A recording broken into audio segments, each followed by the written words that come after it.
Look at those. Those are incredible. But we are currently on our morning walk, and we actually decided to sit on the beach because we have a beach in Red Hook. Who would have ever thought in Brooklyn that there's like a 60-foot beach in our neighborhood? I mean, it's only 60 feet, but still.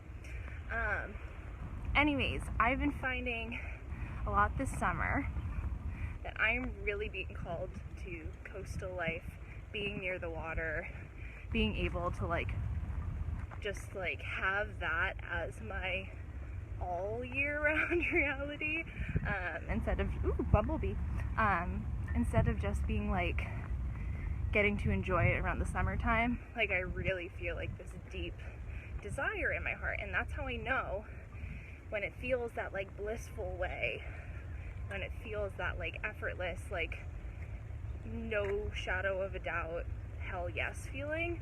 That's how you know that that is something that belongs to you and that you will have someday, so long as you stay committed to the vision. And so I asked Britton to measure the beach with his feet because I don't know, we just never knew how big it was. And so we wanted to see how big the beach was, and I'm like, this is just a tiny little dinky beach, it's nothing crazy, but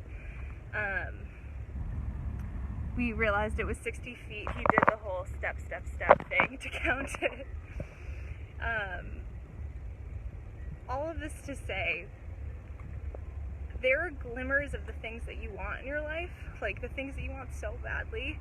There are little glimmers and shimmers and little pieces of what you want in your life right now.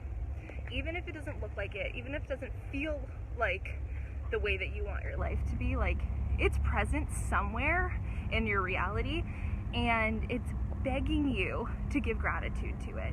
It is begging you to call attention to it. It's begging you to give it the recognition that it deserves, because once you do that, then you can have more. Until you do that, you won't have more. And I know that sounds confusing. It's why would I call attention to something that isn't as bold or isn't as big or as wide as the dreams that I have?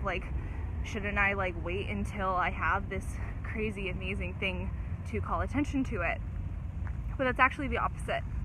That's the opposite of how we get the things that we want. We have to recognize the things that are working right now. We have to call attention to them. We have to give gratitude to them. We have to savor them. And when we actually do that, that raises our internal vibration. That makes us a magnet for the things that we want. It prepares us to do the things that are necessary to get the things that we want. It changes us so that we can have those big things that our higher self has. So I just wanted to share that with you this morning, because I think it's very undervalued. It's very important work. It's not just a nice to have. It's not just oh, I'll worry about my mindset. I'll worry about practicing gratitude down the line. Yeah, that's nice. But no, if you want to have an extravagant life, if you want to have a life that you feel is worthy of your aspirations and your dreams and stuff, you have to start becoming that person now. And that person is filled with gratitude. They are filled with love. They are filled with joy. And you have to cultivate that now to get the things that you want. So, a little Thursday pep talk.